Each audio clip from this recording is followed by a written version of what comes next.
Hey, Mark Rodriguez here. I guess talking about the CM Punk thing became his own episode, so this is our separate thing. You're once again watching the Diamond Cutter Wrestling Podcast. Mark Rodriguez, and with me are Jack from Jack Knives Reviews. William White, aka Ninja Panda 1980. Wendy, also known as Jupi Chan or Ninja Jupi with the double glasses. Yeah, because I'm blind. All right, now we're going to turn this over to the one, the only, the dude with the awesome Death Note shirt that I wish I had. And good eyesight, Johnny Rodriguez. Johnny Rodriguez. So anyways, guys, we're going to be talking about Ring of Honor, Supercard of Honor 2024. And again, like I said, it was Friday, too last minute. You know how it takes a while to announce the matches. And some matches were like versus TBA, so we can't even know like whatever. So we didn't do the what do you call it? The predictions. We did our own predictions. You gotta trust in this, guys. Like, trust me, bro, you know, or whatever. And yeah, let's get to it. So first we got the 0 hour here. And the first match we had, I don't think we had this one. This was probably announced after whatever, so we couldn't put our thoughts. It's the premier athletes, Tony Nese, Josh Woods, and Ari Daivari with Smart Mark Sturdy just loitering as usual, going up against Red, Titus, Tony Deppen, and Adam Priest. And 6-man tag team match. It's a regular match. Yeah, that was I there. don't remember too many details. Was it I think- there? I mean, the thing as usual, that's probably when we're still getting all our snacks and things ready. I think we actually ordered pizza. Yeah, we ordered pizza for the match and everything. We were still getting ready. Any details or anything about it, guys, that you might remember? The only match I watched on the pre-show, because I kind of came in late and I didn't realize it was the same day. I only saw the very last match of the pre-show, so I actually missed almost the whole part of the pre-show except for the last part of the basically the last match of the pre-show. That's the only match I saw, but so I don't really have any opinions on the other matches. Like, yeah, I'm starting to remember it now. I was in the kitchen. Mm. William or Johnny, any thoughts, random things? Well, it existed. Oh my goodness. Like, literally, no, like, I remember watching the match, but I don't remember anything. I don't remember any particular spots. I don't remember any flow of battle, anything. It literally, it's just, the match was just there. Like, I know I saw it. I remember seeing Ari Daivari, but other than that, it was just there. I might as well have just been like watching WCW Power Plant from like 1992. It just happened. I don't know. Yeah, Johnny. Yeah, honestly, yeah, like most of you guys, I don't really remember the match that much. And it just seemed like a very average, typical Ring of Honor match with Tony Nese. You know, it was an okay match. I mean, you know. I mean, the guy's talented. As annoying as he is talented. So I'll give you that. But it's nothing special. It's Yeah, not a all really- these guys. I mean, all of these guys are very talented in the ring. Like all 6 of these guys are like, you know, I mean, I know they call themselves the pure athletes. They are great athletes, but at the same time, it's also like, Yeah. what are you doing with them kind of thing? That's kind of my Yeah. mentality. So the premier athletes won that match. The next one we got was the Beast Mortals versus Blake Christian, which is another one of those matches where you know, it was like right in the show, so we had no way to predict or nothing, you know. And the thing that came to me was more about like the Beast with just the Beast mask on, the kind of bullish kind of mask on and everything. That kept our attention, you know. And he was, you know, flippy shit dude, but with a bit of extra weight and strength to his moves and stuff like that. So that's what kind of kept us watching. We were more entertained by that and you know, just the Beast guy doing stuff. Oh yeah. Because he was like, you know, he was able to move around and all of that. Yeah, I haven't watched CMLL or AAA or whatever. I don't know the backstory because last time I saw him, he was Black Taurus, and now he's this eviler bull, Beast Mortis. But I I will say the standout star that I saw when I did rewatch this was Blake Christian's glorious mustache. Like that was, I'm like, whoever told you that was a good idea, give that man a raise, because that is hilariously out of place for the rest of you. Because you're like, this high flyer who's flippy, who's really good, but you have a Rick Rude mustache and it doesn't work. It's so weird. He's trying to get some aerodynamics there. It just, the mustache just didn't finish growing yet. Any thoughts on Yeah, that? where that is, it's not a mustache, it's like a spoiler for like, you know, like what they have on the back of a Supra. So it gives them more wind speed. But yeah, there was a decent bit of flippy shit in this match. Now, Beast Mortos, I don't know how much XP it would take to pin him because he looks like a freaking Dark Souls villain. But damn, that dude is huge and he can move. Blake Christian, on the other hand, they need to go ahead and put Will Ospreay on Maury Povich and do a DNA test because he's like a spitting image of him with a mustache. You know, maybe that whole next universe, multiverse theory is true, and maybe we're looking at the evil Will Ospreay, because you know how it is in all TV shows, like the evil guy either has a beard or a goatee. Jack. I will capture that hedgehog. So, you know, maybe he's How like dare you? maybe How he's dare you like the speak such evil facts. Ospreay from another universe. I don't know, but it was a decent match. From the bit that I do remember of it, you know, as Mark was saying here, it was a lot of good movements in the. I mean, there was a lot of good spots in the match, in my opinion. You know, it kept you entertained, it kept you excited, kept me interested. It made, you know, my curiosity was up. I don't know too much about CMLL, but I know that Tony Khan wants to, you know, do promotion and work with them. So I thought the match was pretty interesting, honestly.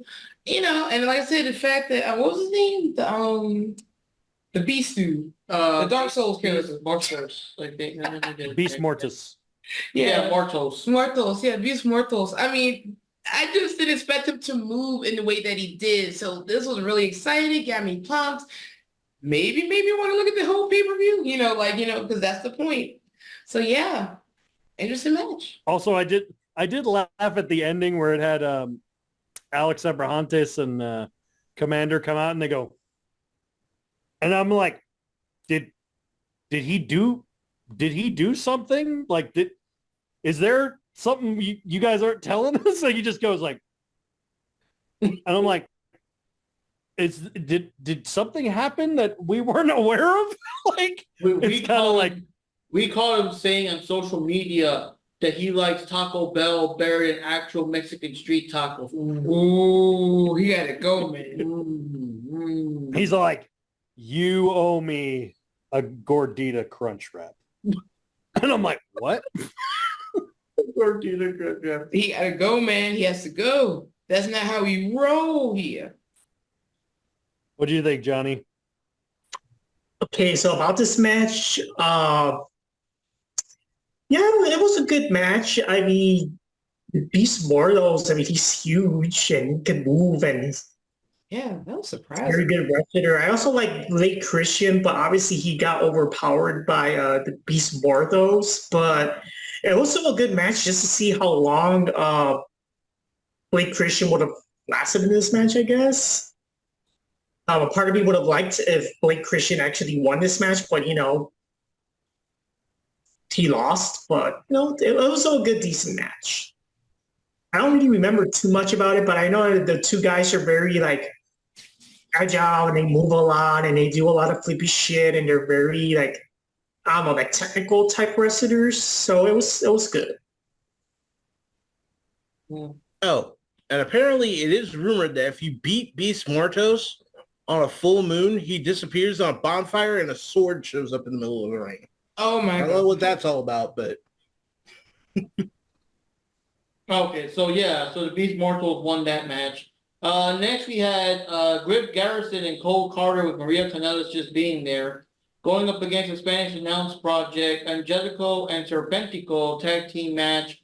And, you know, it was a decent match there. One thing about Serpentico that always gets me is that I know he's like a big jobber, but he always like like he always like fights it out to like the most of his ability. He doesn't just go down like a bitch after like 2 minutes. You know what I mean? He always gets a thing, and part of it you're kind of hoping like maybe this will be the one where he finally wins one. And like with Angelico, at least on Angelico's side, he does get some wins, and so by default, I guess it kind of counts as Serpentico wins too. But yeah, you know, as you would expect, Serpentico ate the pin, and there we go. But you know, but the weird thing was that like I think that was a match where Angelico just fucking vanished, right? Yeah. So they were fighting outside, like outside the ring on the walkway. And Angelico, I think, attacked the dude, but then he just fucking disappeared because then the match went back to the ring with Serpentico and the other guy where he would eventually lose. But like Angelico just fucking poof. He was outside the ring walkway, poof, and then only appeared at the end. Just stole him. Like, what the fuck happened there? as That was the only thing I heard soon about as the you match. said, as soon as you said that, I just because on some of the indie matches, Angelico used to do this thing right when he would leave the ring, he would just moonwalk outside the ring to like leave. So I just imagined him moonwalking and vanishing like a magic trick, like like just him like moonwalk, puff of smoke. Like, oh my god. I was thinking that when you did that, he's like, he just vanished. So I was just like, doon, doon, doon. It was Now- after his mask got taken off. Oh yeah, there was a thing where I guess in a previous altercation, maybe Johnny knows more because he watches more Ring of Honor week after week. Canellis had one of Serpentico's masks, so I guess he had like a backup mask. He had a black mask, his usual more greenish color. She had it, but then during the match near the end, they took off like his current mask. And of course, if he's busy, you know, trying to cover up or whatever, he got the pin and he lost that way. But then to make it worse, now they're walking around with two Serpentico masks to kind of keep that thing going. But yeah, I remember that. That was a part of it too. And that's you see, that's the part where Commander and them should pop up and be like, because you don't fuck with a luchador's mask, I say. Mm-hmm. Mm-mm. I don't know about this, April. Yeah, I don't remember too much of this match except for that part. Like, for God's sakes, let Serpentico have one win. Just one. Like, he is the luchador. He's going to be known as the luchador jobber for the rest of his career if this keeps up. And yet, Angelico, he decided, oh, I'm going to do my impression of an AEW wrestler. Check me out on a milk carton. And just left. I don't know where he went. I think he went to go take a smoke break. I don't know what happened. But he was just gone for the vast majority of the match. I think, didn't he? He wanted to take a smoke break with Tony Khan. That's what he did. Oh my gosh. I thought there was like one little spot where he kind of looked like he got hit, kind of hit himself in an odd way. At least I think. It could be. I think so, because it seemed like after that I didn't see him as much. So it could have been something like that. The one thing is, I forgot it's been so long, but their tag team was called Hybrid 2, and apparently the other guy quit already, that he was injured, but he just flat out quit. He's gone. His tag team partner? I'm not sure on that one. Angelico's tag team partner, I mean. Yeah, because it's been so long. 'Cause I remember they were one of the like premier tag teams when AEW was fresh and new still. It was him and Jack Evans. There you go. Oh, Yeah, I think Jack Evans got fired Hmm. like a long time ago. yeah, the same way Angelico got dismissed from that match. Boy. Yeah, so about this match, I honestly don't really remember too much about the match, but I do know that they have like an ongoing feud with Serpentico with the mask situation. Because I think in Ring of Honor, one of the matches, Serpentico got beat up, and then, you know, Maria still found a way to kind of snatch the mask off out of him. And that's why there's like this whole continuation with the whole mask situation. But other than that, I don't really remember too much about the match. It's just for the fact, the only thing I do know is that they try to, I don't know, promote Griff Garrison and Cole Carter. Like they keep, I think they're starting to win more matches nowadays. So they're going behind that angle, and Maria's training them to be better as a tag team. Oh, that one? And it was also kind of impressive that they won this match, but I don't really remember too much, to be honest. I'm not like that invested with them, but I just still know enough that that's kind of like the story they got going on with them. Yeah. So I believe that was the first match that we actually, had our thing. So between me, Johnny, Jupes, Panda, Jack, and DJF, the DJF was also putting his thoughts in there. Everybody, nobody got this right except for Jack and DJF. Yeah, I just noticed that. Yeah, so most of us had hopes that Serpentico was going to get that win, but I guess it just didn't happen. Yep, that was my mind. That was my thought process. Oh wow. Okay. Are you gonna keep the score while we? And I have the points already set up. Perfect. There we go. Okay. So in the next match here, we are still in the 0 hour, by the way. So the last match to end the 0 hour is Mariah May going up against Momo Kojo. Kojo, right? Or Kogo? I guess. Kogo. Momo Kogo. Okay. So they had their match. They what the heck? Oh, is that Stone Cold? And who's the other one? Oh, yeah. Stone Cold and The Rock. Oh, these are just One Piece figures I had. Okay. I forgot to put them up. They fell on me when we were in the break. No. Sorry. God.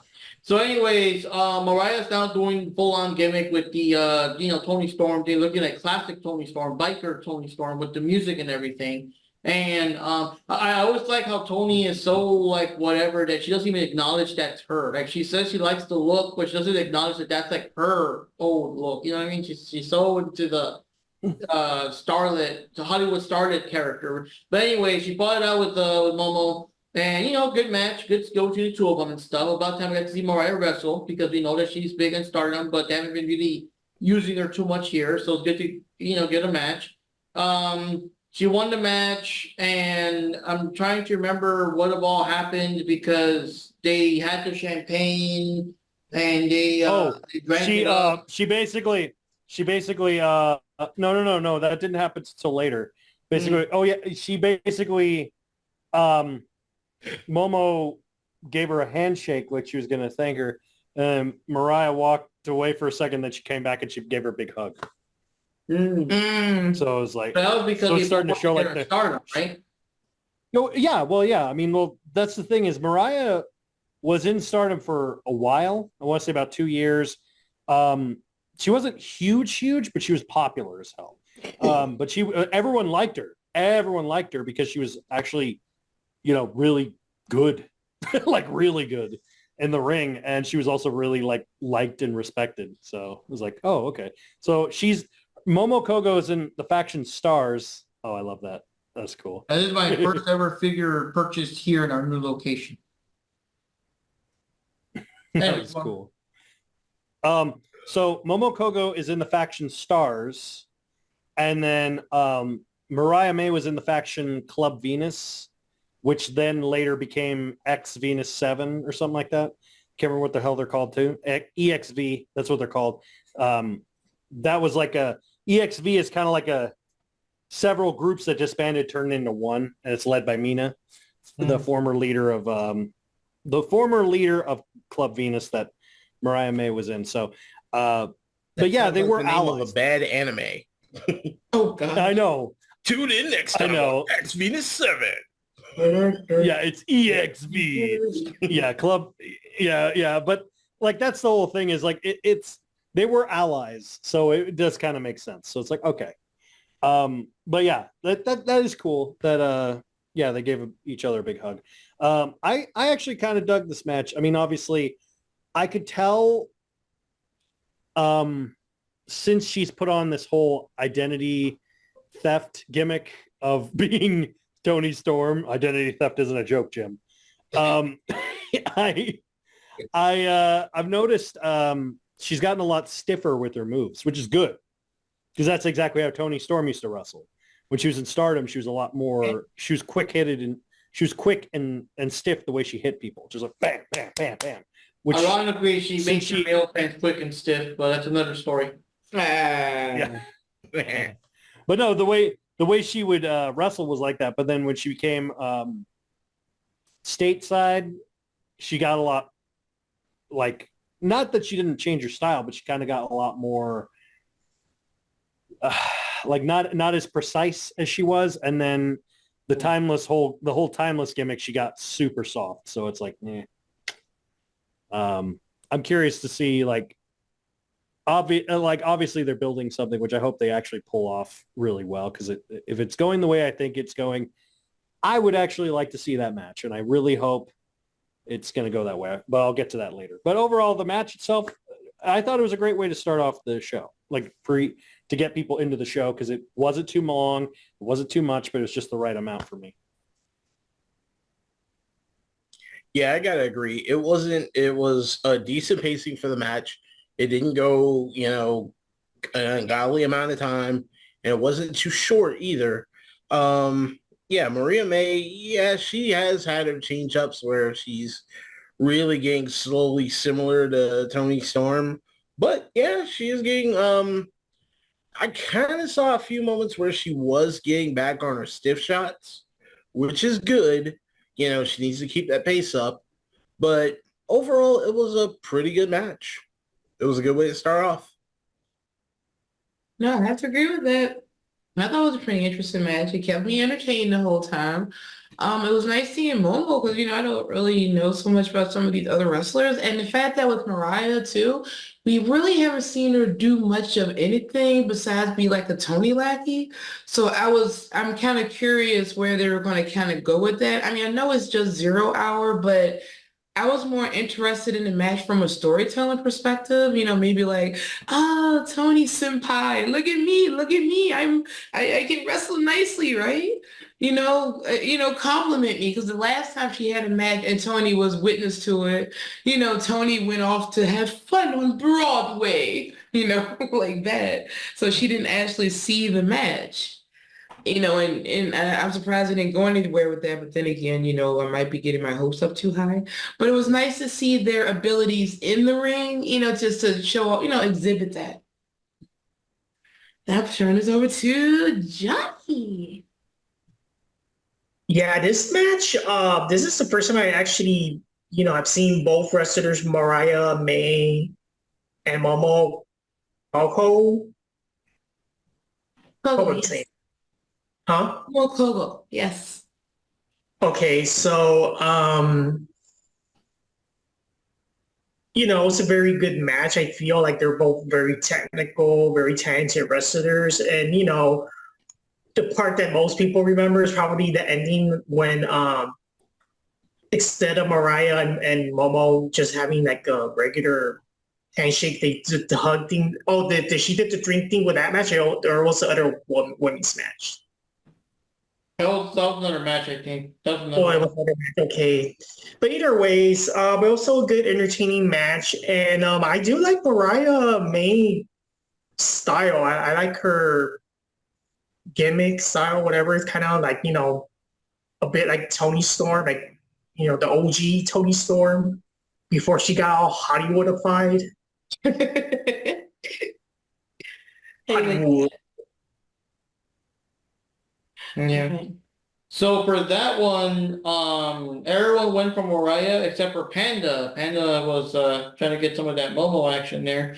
So yeah, so everyone got a point except for Panda for that one. Mm-hmm. And with that, we conclude the 0 Hour and go to the actual event now. So let me here. Eddie King? Yeah, so the first match we had was Kyle Fletcher going up against Lee Johnson, a singles match for the Ring of Honor World TV Championship. And I gotta say, that was an intense match. That was a hell of an opener. That was really like a good, like the two of them fighting each other, like, with every last ounce of anything, putting it all on the line for the title. And Kyle Fletcher is hell of impressive. He's pretty cool. And I mean, I really don't know if he really needs to be part of the Callis family. He's kind of, good on his own. I guess it's a way to stay in the storylines or whatever. But I mean, he's pretty good. I don't think he really needs to be with the Callis family and all that. And I always do wonder what's going to happen when his tag team partner comes back from injury, how that's going to factor to the story too, But yeah, pretty good match. I was pretty impressed. I like the action. It was a great opener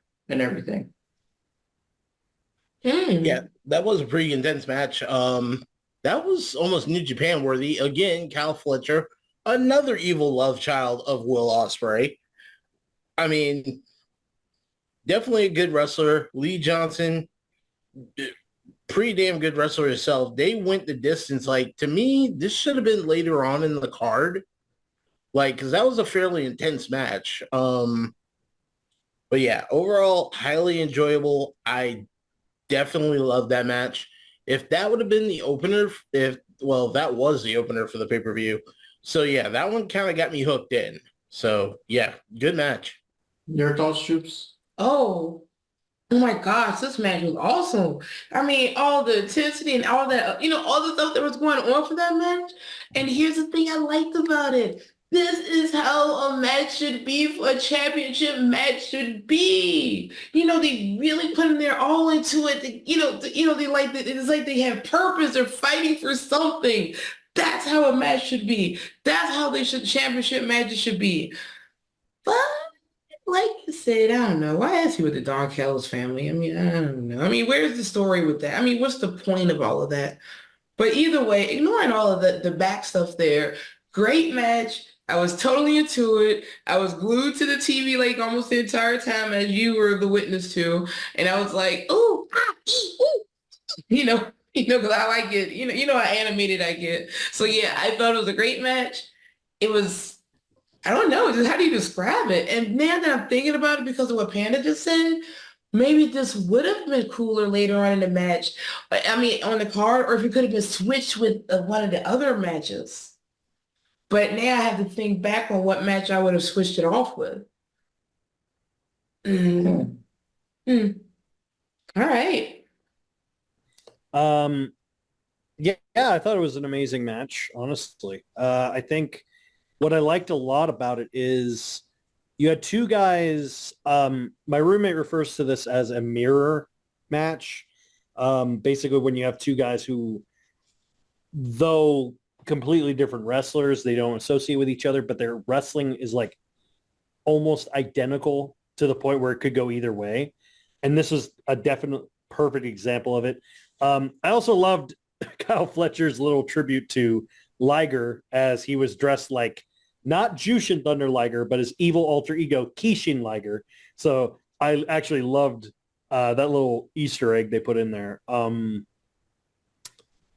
don't know what they're doing with this whole Callis thing, and I don't really care. I do like seeing Fletcher have a singles run.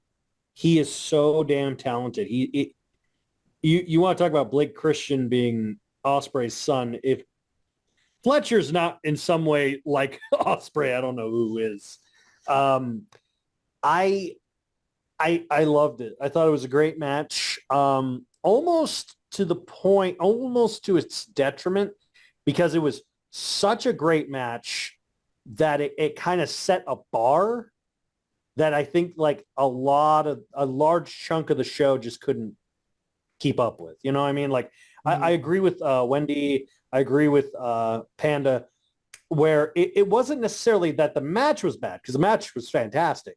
It was the placement of the match. I think if they had switched, let's see, if they had switched the women's TV match first to this, I'm like, okay, if that first, okay, maybe that, or trying to think what the no. Put the tag team title first. Yeah, that would have made more sense. The TV title, that was You mean the women's TV? The women's tag title. Yeah, that was The women's TV the title. whole tournament thing, so I could have been a bit later on. I wouldn't put that. No, I'm trying to remember. Yeah, that could have. Starks and Queen Aminata. I'll get to that later. I have a lot to say about that match. But overall, like I said, the fact that I don't have much to say about the match and just tell everyone, of all of the matches on the card, I think this one is one of those few that you can just clip out and watch on its own outside of the pay-per-view that can really still hold up. I thought, like I said, it was just it wasn't overdone spots. It wasn't overused moves. It was actually well-paced. Fantastic match. That's all I got to say about it. It was fantastic. Who's next? I forgot. You, Johnny. Oh, okay. So this match is yeah, it's pretty awesome. And I'm actually a big fan of Kyle Fletcher. It's kind of a shame that he has to be associated with the Don Caddis family. Like, I think he could actually do it on his own because he has everything. He has charisma, he has style, he has, great, I don't know, wrestling techniques. Like, he's just a great wrestler overall.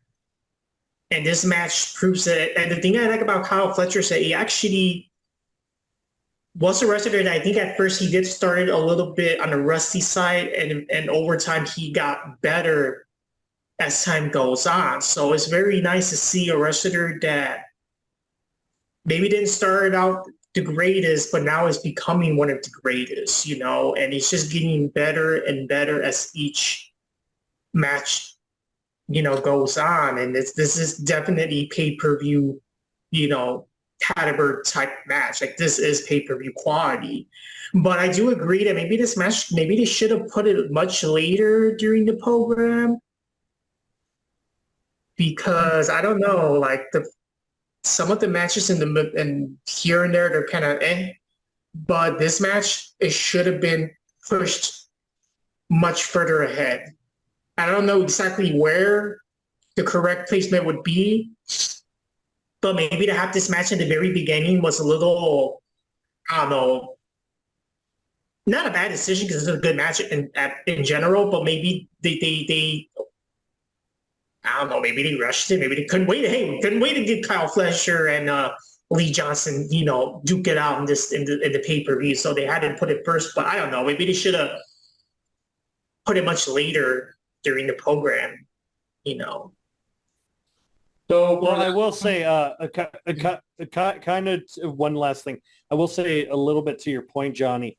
The reason it felt like Fletcher was a little rusty, but when he was starting his singles run, is because Fletcher, majority of since he's been wrestling, has been a tag team. He's been a part of Aussie Open with Mark Davies.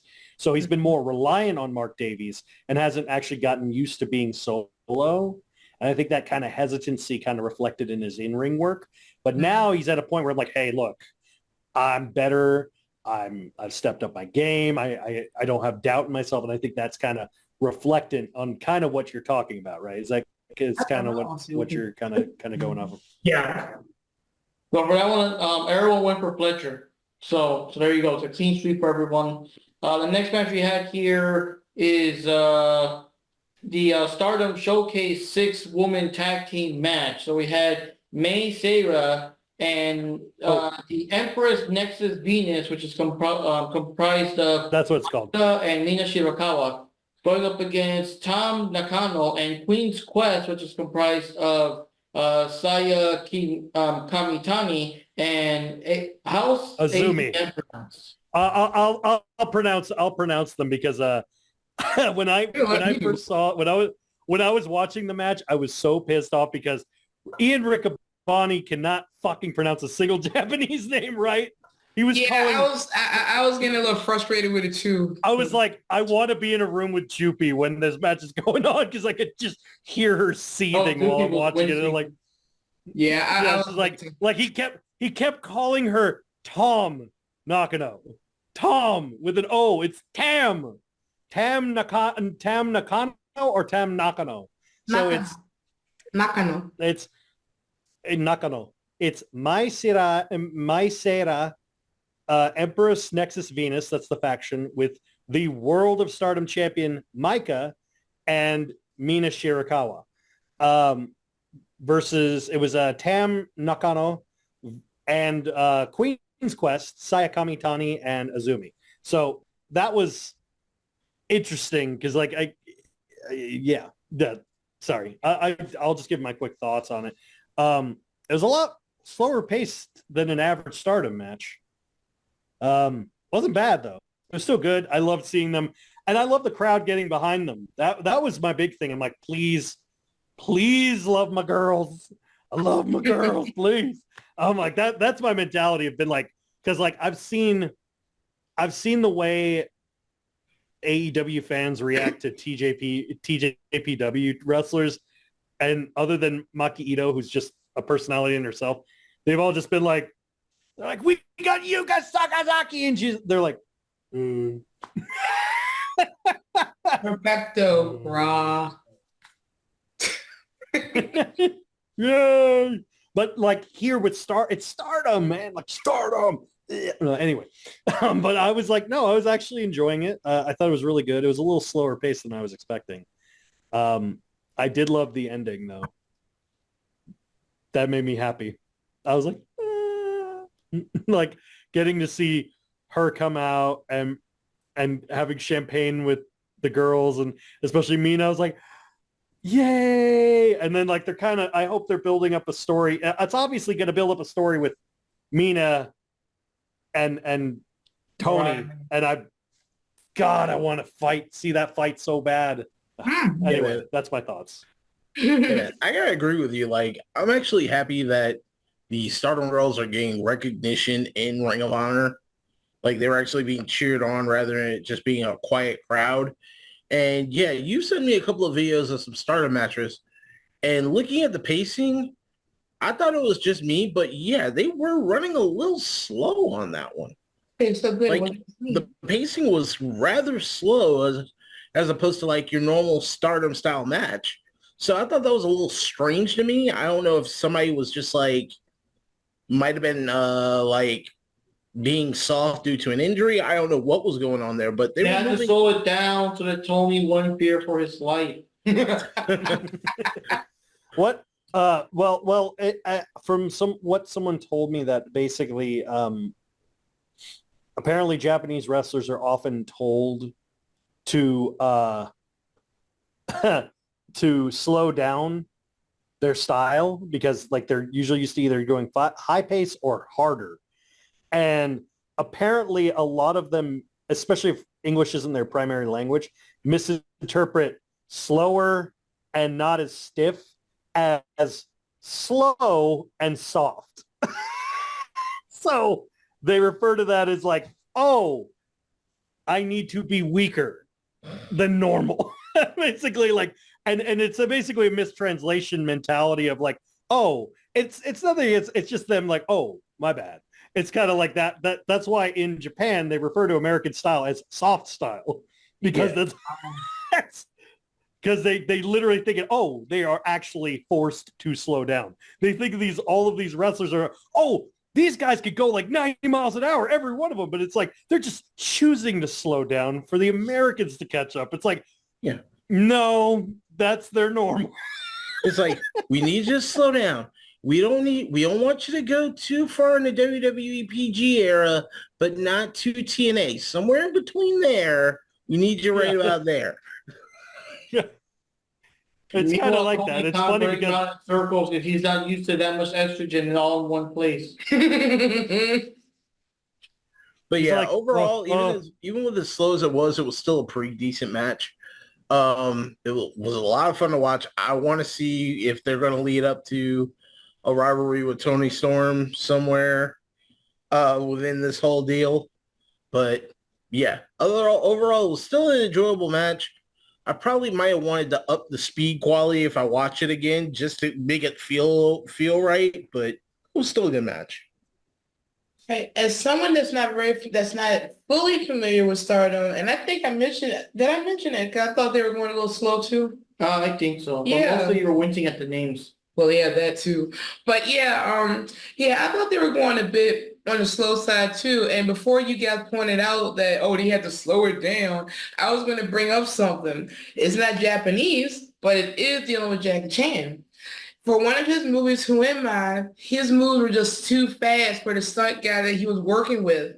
For the movie Who Am I? And for the other parts where he had to do the kicks, he had to use like a fake leg for him to go up against because his moves were just too fast for it. So I was thinking along the lines of that. And now because the real stunt guy just couldn't keep up with his moves and match his moves, without somebody getting hit or someone getting hurt. Mm-hmm. So before you said that, I was thinking, yeah, maybe they just going too slow. Now, while watching the match, I was impressed by the moves with the match, and I remember I was going on about it. Said, "See, this is why women's Japanese wrestling is better than our wrestling because it took it semi-seriously years before we even bothered." Yeah. Everybody here was like, "Oh, it's like you're a ballet. Stand behind them. Nobody will look at women's wrestling unless you look good." You know what I mean? God, these women pulling off moves that dudes can do.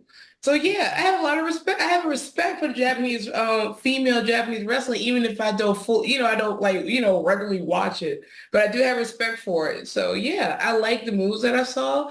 I got to see these different women, and the main one, if I remember correctly, that I really liked was, I think it was Mike.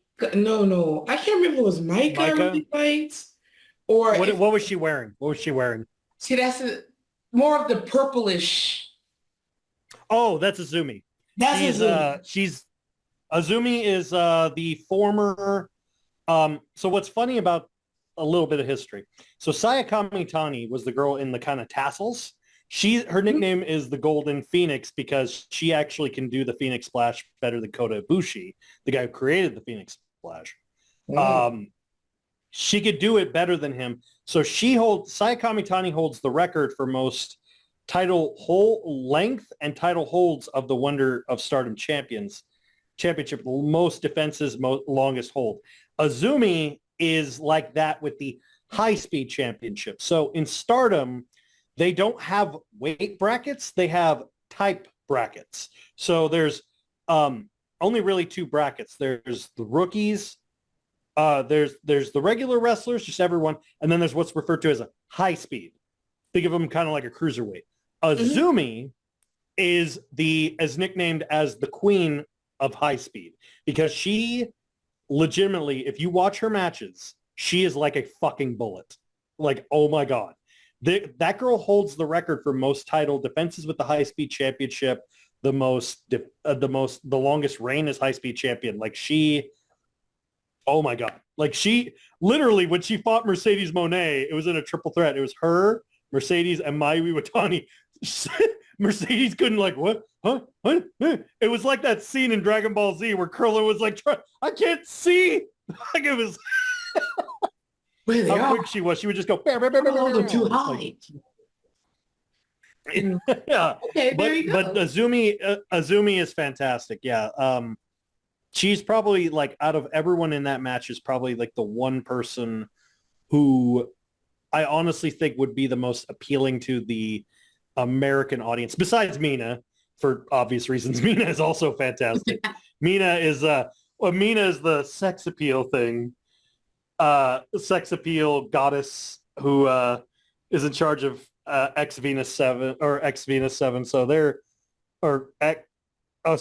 Empress Nexus Venus. That's what it's called. I keep forgetting what it's called. EMV. But her whole thing is sex appeal. It's pure sex appeal. And Azumi is a part of Queen's Quest. Their whole thing is kind of like honor guard. It's just being the most honorable in the ring, the best wrestlers in honor. So she's like, I am the queen of high speed, even if I'm not the champion, I am the standard kind of thing. So yeah, if you get a chance, watch some more of Azumi's matches. She's fantastic. Yeah, I really liked her out of all of them. I can't, like I said, it was just, well, I liked everybody's work, but her, she just stood out for me. So how about you, Johnny? What did you think about this match? Okay, so to be honest, I really don't remember too much about the match. Just a lot going on. Tag team matches. All the women are very talented. Yeah, I guess they were kind of slow, but to me, I felt like from my point of view, I felt like there was just too much going on in the ring. Like people moving here and there and doing this move and that move and then like all that. And it's a little bit confusing too because I'm just really not familiar with none of the wrestlers. But it was still a good match. It was still a good, entertaining match. But I do have to agree that I think that match maybe should have been first. And then they could have put the Kyle Fletcher match second, or maybe they could have put it after the Undisputed Kingdom match. I think that would have been a better. Yeah, Because I agree. Like the Stardom Showcase tag team match would have been a good for starters because it gets, things rocking and rolling. And then the Undisputed Kingdom, because I'm really not invested with them that much. Maybe they could have been second place, like, in terms of the order the matches need to go. And then maybe they could have did the Kyle Fletcher one. I think that would have been a much better order. But yeah, other than that, it was still a very good match, and it's still a very good, charming match because you have the whole.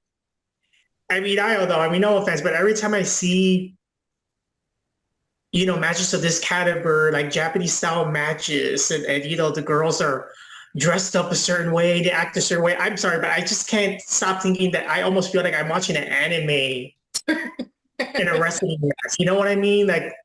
Right. It's designed like that. That's the funny thing is, it's like Japanese wrestling. I even said, watch Japanese wrestling. It feels more like anime than any live action adaptation. Especially if you just watch them just going out, like just going, I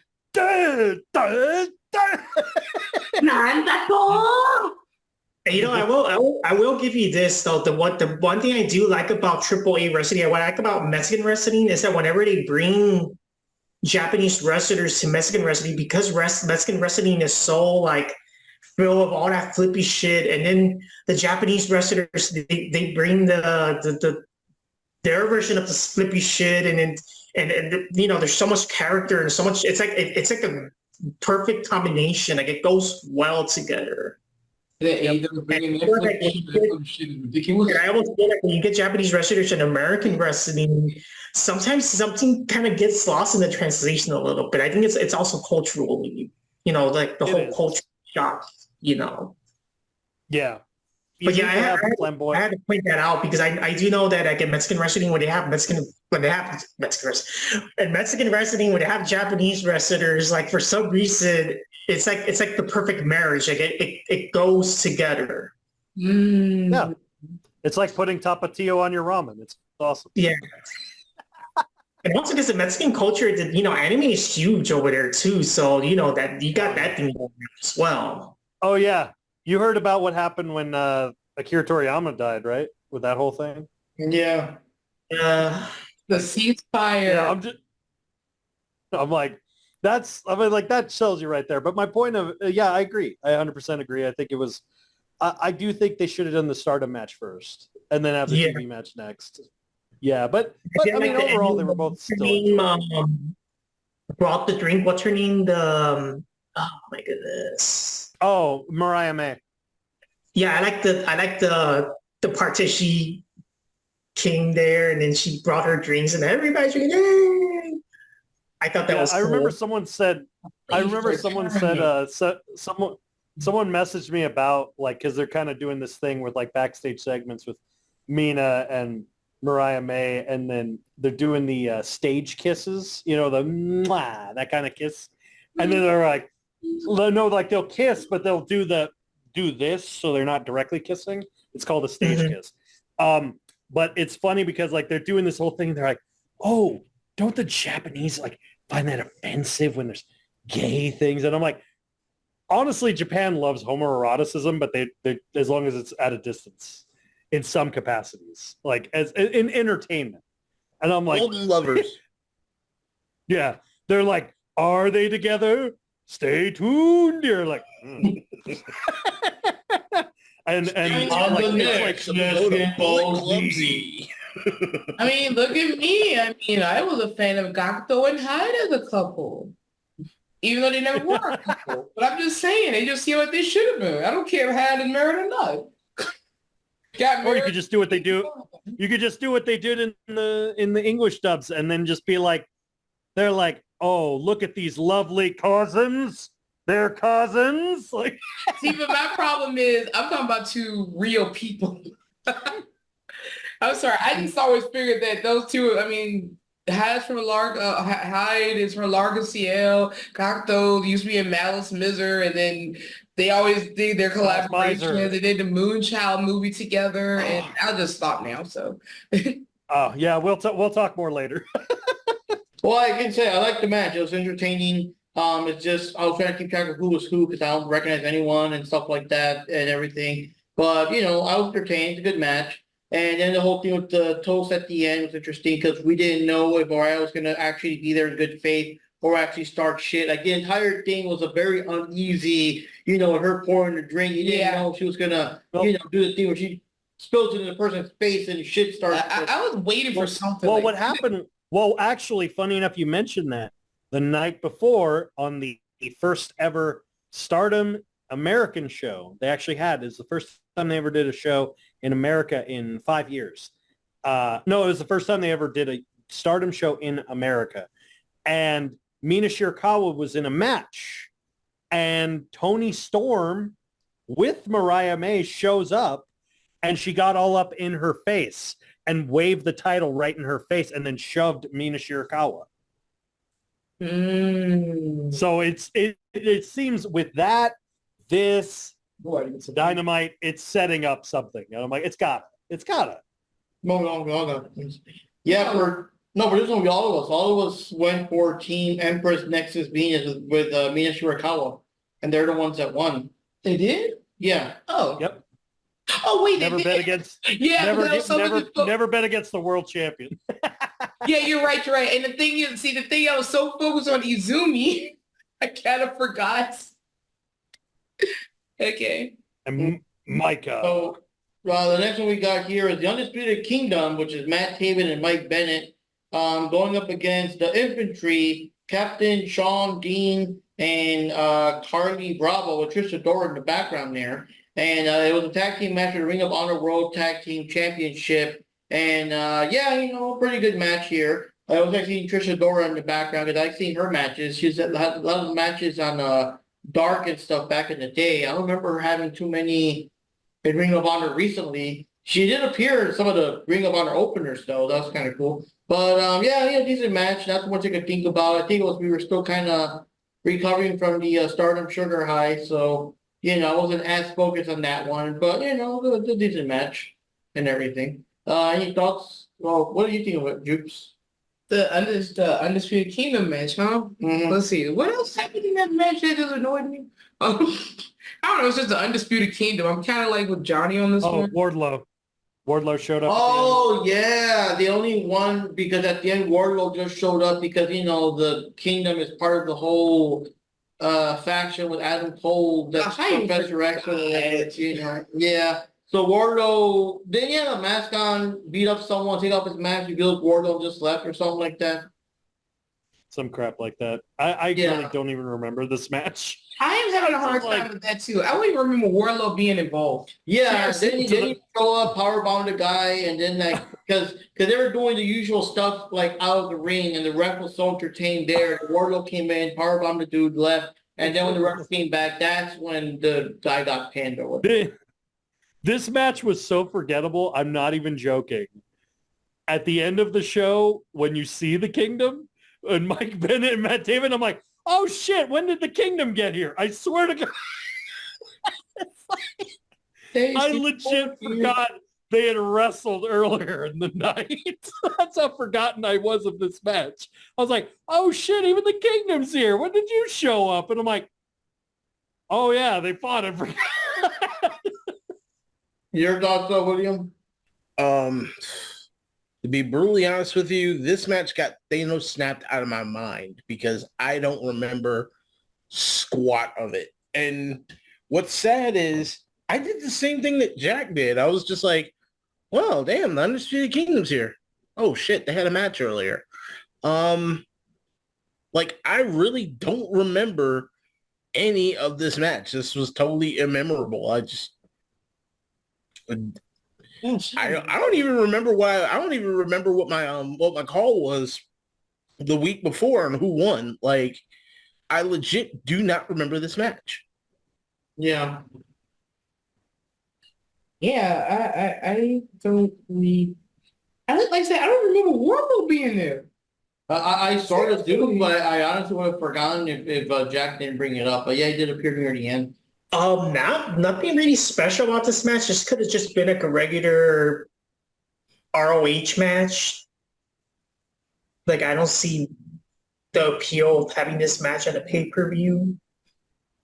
And yeah, part of me would have preferred the Infantry to win the match. It kind of sucks that Wardlow beat them up, and that's how I guess they lost the match. Cheating that way. But yeah, I don't know. To me, it was just like a very average match. Nothing really special. Nothing really stood out that much. So for that one, Panda, Jack, and DJF all get a point for the Undisputed Kingdom. So there you go. The rest of us went for the Infantry. I don't know. I should have known better. I think it was just because I can't stand the Kingdom, but I should have known it would have retained because, it's part of the storyline if you're getting all the titles or whatever. But I'm sure most of us went against it because we're just sick of them. Yep. And all that. Sure enough. Yep. So the next match we have here, the tournament final for the inaugural Ring of Honor Women's TV Championship that had Billy Starks going up against Queen Aminata.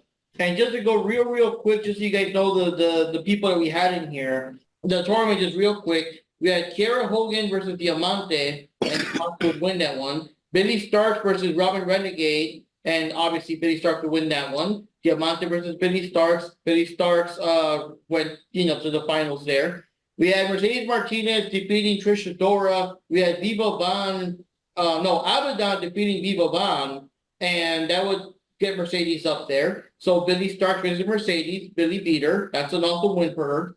Rachel Ellering versus Layla Hirsch, with Layla winning. Sandra Moon versus Red Velvet. Red Velvet winning. Red Velvet and Layla Hirsch would fight it out. Red Velvet would win. J-Rod versus Pina Aminata. Sussy Love versus Taya Valkyrie, with Pina Aminata and Taya Valkyrie squaring up. It would lead to Red Velvet versus Pina Aminata. And then, of course, now we got the big final, Billy Starks versus Queen Aminata. So, yeah, it's a pretty good match. Lots of back and forth between the two of them. But, of course, the part everyone's going to remember is the ending. And I got to say, Billy wins an Oscar for that because she got slammed very hard. I think it was like either her back or her neck or something. But the thing is, the neck, I think. Yeah, the thing is, Billy really sold it because she had that, that kind of pained cry voice, when you're like in real pain, you're trying not to cry, but like it just comes out because you're in so much fucking pain. So it sounded like super like, oh my god, she can't get up and a whole bunch of whatever. And of course, Aminata feels like, whatever, because it's like, it's a wrestling match, but I want to fucking cripple her, you know what I mean? And that kind of thing. And yeah, it was kind of serious. Everyone got serious. I remember when I was looking at the game packs with the thoughts, they were also like, oh shit, what the fuck? Was this like a botch? Like, the fuck happened here? That kind of thing. Mm-hmm. But then as they were escorting Billy out of the ring carefully, the ring doctors or whatever, she grabs Aminata, slams her, gets her in her finisher, whatever, and wins the match. But what was it? Light, cheating, steal? Like Eddie Guerrero style? So Billy Starks becomes the first ever official Ring of Honor TV championship. And I know Jack's got some thoughts about that one, but before we go there, thoughts, Jupes? This was a really good match. The fake out, the psychology with Billy Starks, but that just shows how much more heelish she's getting too because she's been hanging with Athena. But I think it would have been more interesting. No, I don't mind that Billy Starks won. I want to get to my thoughts on the Athena match later and how I thought that was going to play together later and why I made the choice that I did. I had a feeling that Starks was going to win the match, but only because I had a feeling that maybe Athena was going to lose. Mm-hmm. But I'll get into my more reasoning later. But the match itself was good, and that fake out that Billy did towards the end, like the fact that it really kept you thinking, that's what I like in wrestling, it make you to keep the viewer on their toes, make you wonder, all that other stuff, get all the things going. Not just straight up, just boom, boom, boom. I can't even explain my thoughts right now. But yes, I want to just pass it on. Let me pass the torch on to someone else who really wants to talk about this match. I'm really curious about what Jack thinks, so. Okay. So Or Panda. Hey, Jack is turned into a panda. honestly, I think Billy Starks deserves an Academy Award because I legit thought, oh crap, her career is done. She nailed her head. She's hurt. She is done for. And then when she turns around and then like gets up and then whacks her finisher, I'm just like, oh, that was dirty. That was dirty. That's all I can say. That whole match. But otherwise, like it was a fairly decent, strong match. Like it's a shame that it had to go out that way. I mean, like I like Billy Starks, and I was cussing her out for that one. I was just like, "What the fuck?" You know, I can't believe you did that. You know, it was crazy, but overall, it was still a fairly good match. I wish Billy didn't have to cheat the way she did on that one because she did go full. God bless, she went full Eddie Guerrero on that one, but. Yeah, otherwise it was still a good match, but you know, for the love of Pete, don't go scaring your fan base like that. So, yeah, I decided to get all red and dark. So I have to 100% disagree with everybody. This was not a good match.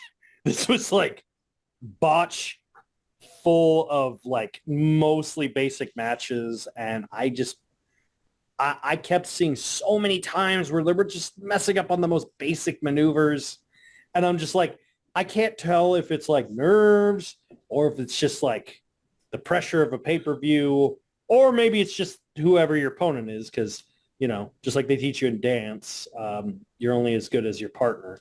But to me, this signified that. Remember, what's it but called? Regal versus Goldberg. I can't hit myself. What can I do here? Yeah, exactly. But this signified to me that neither of them are TV ready.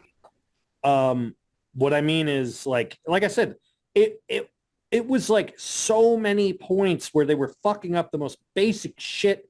Where like one was like, "Oh, I'm gonna hit you with like it's little scrambles. Like they would hold them and then they would stop, or like they would run and then stop and then hit them, or they would grab them and then hesitate and the thing that bugged me about that is like a person who knows the game and knows wrestling so well. Like I know people that do that. The number one thing they always tell you to is never hesitate. Always just go full throttle. If you fuck up running. And it was so many things like that. The reason the whole gimmick with her almost breaking her neck worked was because there were so many incidents where it's like, oh, who fucked up what? Like that's the only reason it worked, because it wouldn't have worked otherwise. It also did kind of a little bit. I'm not as invested in the current Ring of Honor because since Khan's taken over, it's not Ring of Honor to me anymore. But I kind of felt watching it, I felt bad for Johnny because I'm like, he was probably invested in this tournament and, you know, looking forward to this match. And then for it to end in kind of a shit ending for a tournament to crown the inaugural champion is like, story-wise, I get it. But I'm also like, for a tournament, though, it's like, man, for the first time, it just felt like a big punch in the nuts. I'm just like, wow. I'm like, I know, I get it. I'm trying not to be harsh. I'm really not. But it's like, it's little things throughout the match where I'm just like, you guys need either to tighten the bolts or get your shit together. One of the two, because it's like maybe it was just a fluke. Maybe it was a fluke. You know, even the best fuck up sometimes, and that's fine. I just hope it's not a preview of coming attractions, because I do know Billy Starks it can go really well. And Queen Aminata can also go really well. But it's just, I don't know if it was their opponents or, like I said, could be the pressure of a pay-per-view, because this is their first time really on a major pay-per-view. So it's like, okay, fair enough. So trying not to be too harsh, but I do think personally, it just felt like kind of like, this is only the second worst match of the night for me. But that's just my opinion. Again, my opinions are different from your guys's, but that's just what I feel like. I'm like, I just felt bad for everyone who invested their time. It just felt like that to me. But anyway, what do you think, Johnny? Okay, so my personal opinion is that I wasn't too invested in the whole like all these women's matches that we're having in the RoH. But on its own for this match, yeah, I don't know. I kind of agree to a degree that I don't think this wasn't the greatest match, but I do think that what it did sold was the cheating. Was was Billie Stark's, winning the Oscar of the Year, because she got beat up so bad. It looked like she got injured so bad, in the back of her neck, I think, that even Queen Aminata was probably looking like in total regret, like, holy shit, like I overdid it. Like I might have, injured her so bad that I possibly could have ended her career or something like that. Like she looked like holy shit, and it was such a dramatic moment that even the audience was quiet. You notice that the mood, everybody's like, oh shit, like everybody was like that, like holy shit, like it was like the big suspense, right, of that happening. And then Tony. Why do I keep saying Tony? You know what I mean? Billie Stark's, she cheated. It's like she faked, I guess she faked it to make it, right? She faked the injury, and then like she beat up Queen Aminata. And the only thing I could see though is that there has to be a part 2 of this match, because there has to be a rivalry going on, because imagine Queen Aminata really got backstabbed really bad in this match. So I don't know. I could see them fighting it out again. What do you guys think? For a story perspective, it would make sense if they had to go up against each other again. Because, she could probably feel cheated out of losing.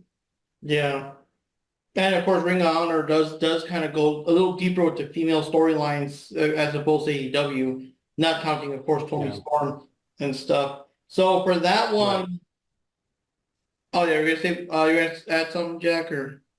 Oh no! I was just agreeing with you. It's like, yeah, they do actually have a little more of a storyline going. I think they could. I agree with Johnny. I think they could build somewhat of a rivalry between Queen Aminata and Billie Starkz. I'm kind of curious what they're going to do with her, especially now that it's obvious like Billie's becoming a villain.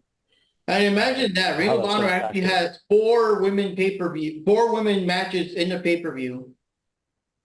And every episode has 4 to 5 women matches in the Ring of Honor episodes. So somehow they're doing it. Tony Khan, the fuck are you doing over there in AEW, Yeah.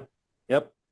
Yeah. So anyway, for that one, Johnny, Jupes, myself, and DJF, we all went for Billie Starkz. I guess Panda and Jack were the only ones that went with Queen Aminata, but I guess the Queen let her subjects down, And